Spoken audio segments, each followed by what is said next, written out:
नमस्कार साथीहरू। नेपाल अधिराज्यको 240 वर्ष लामो राजतन्त्रमा 12 वटा राजाले राज गरे। ती 12 मध्ये पनि एक उत्कृष्ट राजा हुन् महेन्द्र वीर विक्रम शाह। नेपालका 9 राजा महेन्द्र वीर विक्रम शाहलाई नेतामा हुनुपर्ने सबै गुण भएको राजा पनि भन्ने गरिन्छ। त्यसैले आजको यस भिडियोमा राजा महेन्द्रको जीवनको बारेमा चर्चा गरौँ।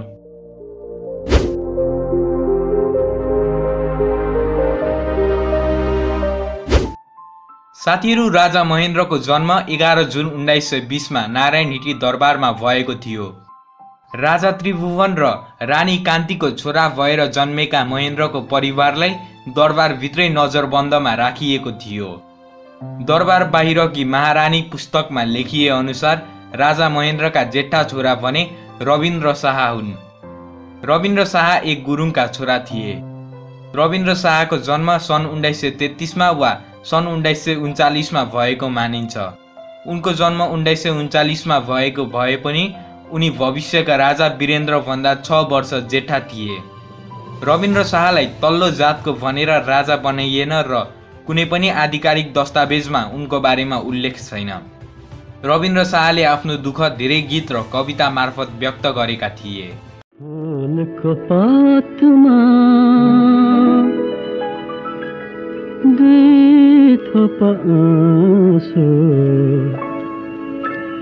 यो मेरो खास कि यो मेरो खास कि।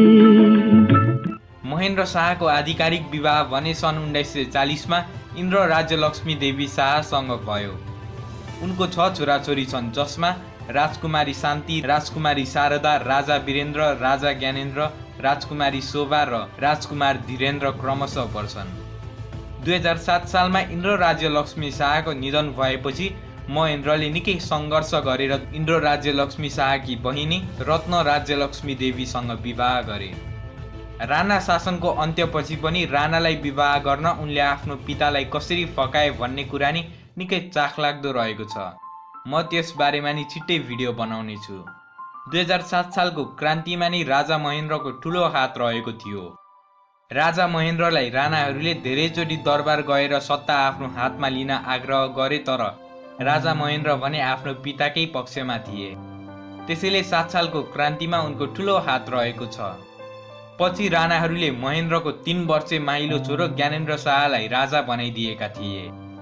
राणा शासनको अन्त्यपछि केही वर्षमै 2011 सालमा उनको पिता त्रिभुवनको निधन भयो। त्रिभुवनको निधन भएसँगै उनी राजा बने। राजा बनेर उनले गरेका कामहरू निकै सराहनीय छन्। साथीहरू, राजा महेन्द्रले राजा बन्ने बित्तिकै गरेको काम हो नेपाल राष्ट्र ब्याङ्कको स्थापना। नेपाल राष्ट्र ब्याङ्कको स्थापना उनले 2013 साल वैशाखमा गरे। नेपाल राष्ट्र ब्याङ्कको स्थापनापछि नेपाल आर्थिक हिसाबले आत्मनिर्भर बनेको थियो। यही कारणले उनले नेपालको अर्थतन्त्रको कायापलट गरे नि भन्ने गरिन्छ। राजा महेन्द्रको शासनकालमा उनले पञ्चायती व्यवस्था पनि ल्याएका थिए। उनले त्यति बेला भनेका थिए, मलाई प्रजातन्त्र दिनुहोस्, म तपाईँलाई फिर्तामा देश दिनेछु। त्यति बेला सबै दलहरूमाथि प्रतिबन्ध लगाइएको थियो र अधिकांश नेताहरू पक्राउ परेका थिए। यो कामको जति धेरै प्रशंसक छन् त्यति नै धेरै आलोचकहरू पनि छन्। राजा महेन्द्रको शासनकालमा विभिन्न राजमार्गहरू पनि बनाइयो। धेरै राजमार्गहरू मध्ये पनि सबैभन्दा चर्चित राजमार्ग भने महेन्द्र राजमार्ग हो। यो राजमार्गलाई पूर्व पश्चिम राजमार्ग नि भन्ने गरिन्छ। खासमा भन्नुपर्दा नेपाल जोडिराख्नमा यो राजमार्गको ठुलो हात रहेको छ।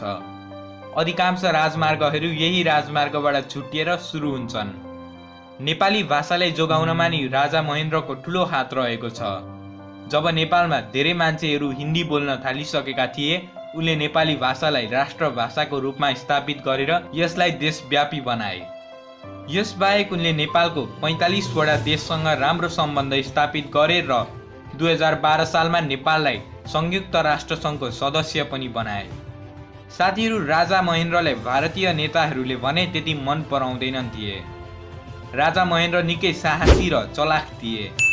सन् 1962 वा 2019 सालको भारत चीन युद्धमा भारतले करिब 18 वटा आर्मी क्याम्प नेपालमा बनाएको थियो।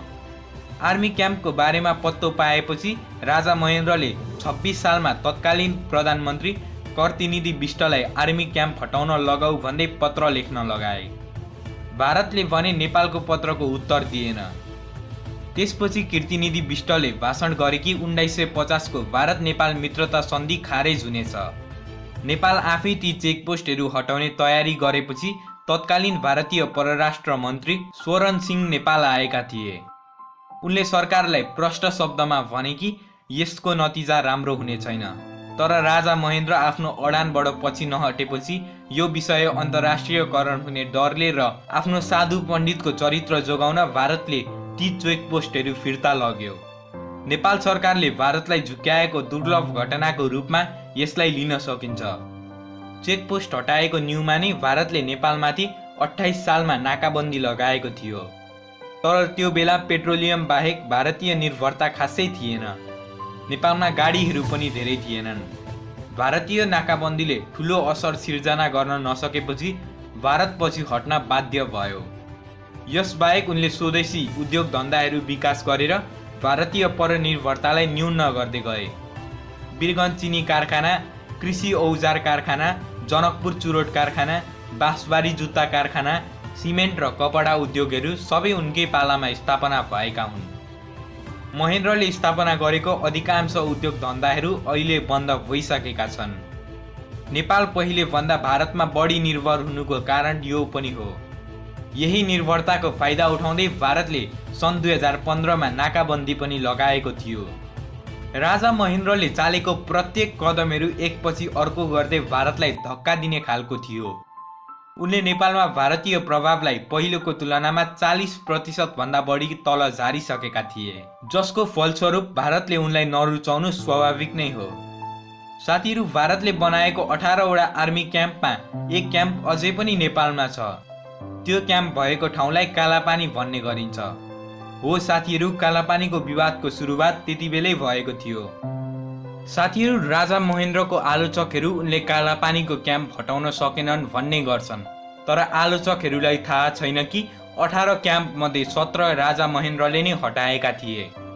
राजा महेन्द्र भारतको कालापानीको क्याम्पलाई नै हटाउने क्रममा थिए, तर त्यो क्याम्प हटाउन नपाउँदै विक्रम सम्वत 2028 साल माघ 17 मा चितवन स्थित दियालो बङ्गलामा उनको निधन भयो।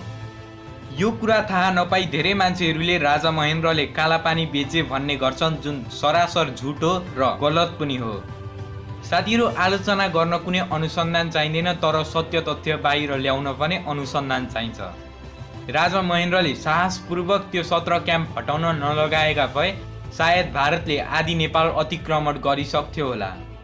साथीहरू, राजा महेन्द्रको मृत्युको कारण भने हृदयघात थियो। यो रोग उनको बुबा र हजुरबुवाहरूलाई पनि थियो। राजा महेन्द्रको यस्तै कामहरूले गर्दा उनलाई नेतामा हुनुपर्ने सबै गुण भएको राजा मानिन्छ। यो कुरा नेपालका उत्कृष्ट राजनेता रविन्द्र मिश्रले पनि भनेका थिए। रविन्द्र मिश्रले यो कुरा भन्दा देशको राजनीतिमा उथलपुथल नै भएको थियो। राजा महेन्द्रलाई सन् 1962 मा बेलायती सेनाको सबैभन्दा उच्च पद ब्रिटिस फिल्ड मार्शल बनाइयो। यसबाहेक उनले royal Victorian chain, order of Leopold II, order of merit of Germany जस्ता विभिन्न उपाधिहरू पाएका छन्। साथीहरू, यो त थियो राजा महेन्द्रको जीवनी र उनले गरेका राम्रा कामहरू।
भिडियो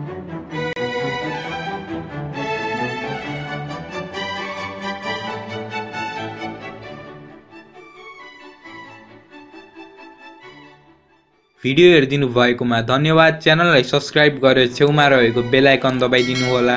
भिडियोलाई लाइक गरिदिनु होला र आफ्नो सुझावहरू कमेन्टमा लेखिदिनु होला।